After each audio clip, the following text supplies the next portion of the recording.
දොස්තර මහත්තයා මට තිබ්බේ අමතක වෙන ලෙඩ. දැන් ඒක හොඳයි. මට සේරම මතකයි. පෝ තමුසේද?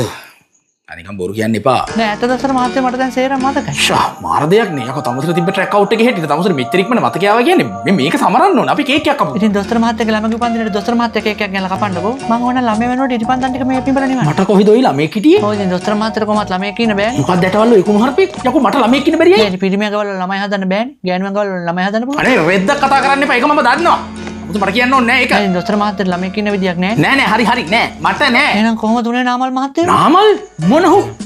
යකෝ එහෙම මුකුත් උනේ නැහැ. මොකද උනේ නැති ටිල්වින් මහත්තයා? අර ටිල්විල්ලු.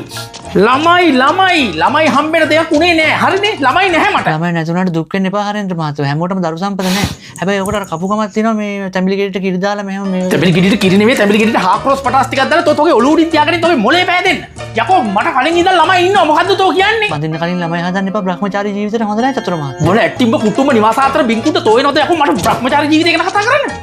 චතුරන් වේ තොට දෙනවා හතර කොණින් වතුර බේරෙන්න. අනේ සමා වෙන්න චමුදිත මහත්තයා. මං හිතලා කිව්වේ නෑ ඒක. මොන චමුදිතේද යකෝ කොහෙද යකෝ චමුදිතේ කියන්නේ මෙතන?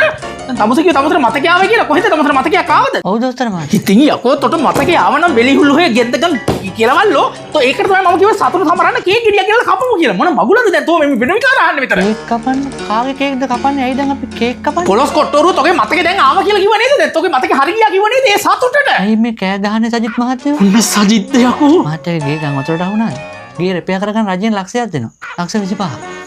මේ සීට් එක කඩලා ලක්ෂ 10ක් දෙනවා. 25000ට අයදුම් කරා. යකෝ ගුණාත්මක භාවයක් තිබෙන ඖෂධය තමයි ප්ලැකනිල් කියන ඖෂධය. තොට මම ඒක දීලා තෝගේ මතක නැති වෙන රෙද්ද ලෙඩිය හොඳ වෙලා නැහැ. ඒ කියන්නේ මට මතක නැති වෙන ලෙඩක් තිබ්බද බිමල් මහත්තයා? දැන් තෝම නේද මෙතනට බඩ ගෑවි ලියවන පට්ටල් මල බද්ද බටකුරුල්ල තොට අමතක වෙන ලෙඩක් තියෙනවා කියලා. දැන් තෝ මොකද්ද කියන්නේ? දැන් නෑ තොට අමතක වෙන ලෙඩක් නෑ. හරිනේ? කිසිම ලෙඩක් නෑ තොට. නෑ එහෙම කිව්වට රංජන් මහත්තයා මට අමතක වෙන ලෙඩක් තියෙනවා. ඒක ඇත්ත. මට අමතක වෙනවද? යකෝ තෝගේ අමතක වෙන ලෙඩේ පටන් ගත්තේ කොහොමද කියලා එහෙනම් ඉස්සලම හොයාගෙන ඉඳපන් මුහුදු හුල මාලියෝ. ඔලුගල මහත්තයා මට පාරක් දැන් එන ගමන් මිනිස්සෙක් කල්ලා හොඳටම ගැහුවා මගේ ඔලුවට. ගැහුවා? කවුද? කවුද? මොකද්ද ගැහුවේ කාටද? මොකද්ද? කොහෙද? දැන් තෝ කිව්ව ගැහුවා කියලා. දොස්තර මහත්තයාට ගැහුවද කවුරුද? දැන් තෝ මගෙන් අහන්නේ මොකද්ද? දොස්තරට ගැහුවද කියලා. මොකද්ද තෝ අහන්නේ? මොන මවුලක් යකෝ තෝ කියන්නේ? ඔයා දොස්තර කෙනෙක්ද ඔලුගල මහත්තයා? මම දොස්තර තමයි යකෝ තෝ මන් ළඟට ආවේ බෙහෙත් ගන්නද නැත්තම් තෝගේ ඕපදූප කියන්නද? තෝ මොන මගුලකටද මන් ළඟට ආවේ? ඇයි මේ කෑ ගහන්නේ ගුණවර්ධන මහත්තයා? මේ දෙයනේ කවුරුවත් නැද්ද මෙන්න මේකව මෙතනින් අයින් කරන්න මොන පිස්සෙද්ද මු? ඵලයා යකෝ මෙතනින් තෝගේ සමුද්දතේවයි ඔලුගලවයි චතුරවයි ඔක්කොම ටික අරගෙන මෙතනින් ඵලයා. දොස්තර මහත්තයා මට ගෑණියෙක් ඉන්නවා. ඒ ගෑණි මට හොඳටම තඩි බානවා. මට ගහනවා. අනේ හොඳයි තොට ගහන එකමයි හොඳ. කවුද? තෝගේ ගෑණි. මං කසාද බැඳද කපු මහත්තයා? තෝ කසාද බැඳද කියලා මම මතක නැද්ද?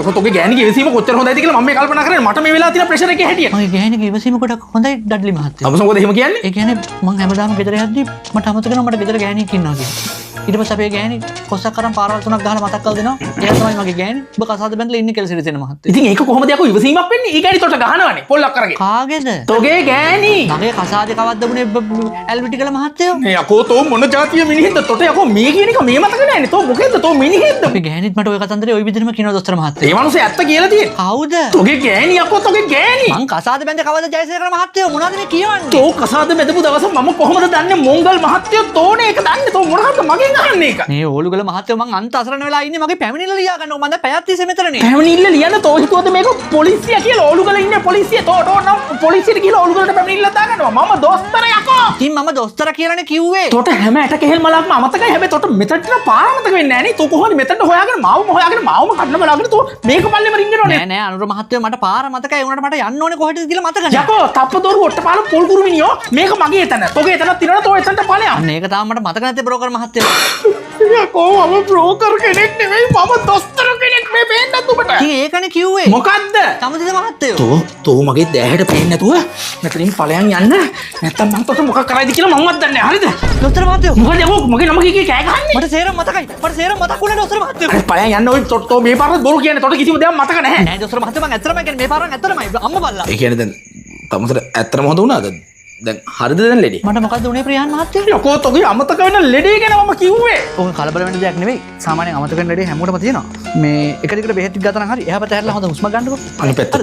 මේ කන්සල්ටේෂන් වලට 2000යි. බෙහෙත් වලට 3000ක විතරයි. සතියක් එක දිගට බෙහෙත් ගන්න.